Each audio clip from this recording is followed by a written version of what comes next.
Heel hook from 411. So you guys, if you want to get into this, you could do the entry that we did at the start of class. Okay, so now we're here. So for the heel hook, okay, we got to be real careful with our training partners, right? For right now, we're not going to worry about this leg. This is kind of the bread and butter submission from the inside Senkaku 411 position. You can see because I have this leg isolated and his heel is turned up and it's exposed for me, right? So we'll just go from this kind of seated position on it. Usually he's going to be trying to hide it and I'm going to be grabbing it and lifting it and trying to turn it back, but that's all for a later time. For right now, let's just work on the basic mechanics of the move, okay? So we get to here. We're going to put the toes in our armpit. And to catch the toes, we're going to bring the back of our tricep down across the toes, and we're going to scoop the heel. I don't want to scoop it right here in the crook of my arm. See how easy that pops out? You're making a V for his heel so he can heel slip real easy, right? He just turns his foot, whoop, heels. So what I want to do is I want to catch it right where my forearm muscle meets my bone. There's a little divot. That's where I want to catch it, okay? And then we're just going to gable grip, all right?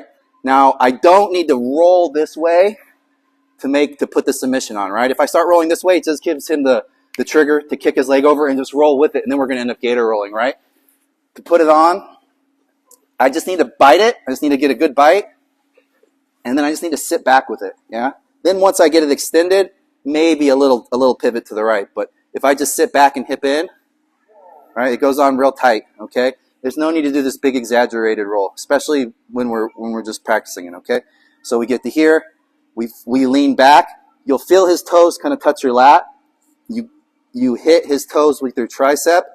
You're going to pinch it between your lat and your tricep. And then we come up and we bite with the forearm right behind the Achilles. There's different ways to do it, okay? I like the gable grip. Some people butterfly grip it. Maybe this gives you a tighter grip.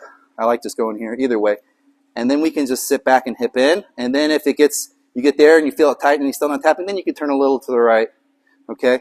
But the key to this move is stabilizing this part of the leg and then rotating this part of the leg. So we're stabilizing here, biting, scooping, gable gripping, sitting back, hipping in, turning a little at the end to make it work. No need to do this big roll. Okay? Any questions? Good. All right, let's run it. 1, 2, 3.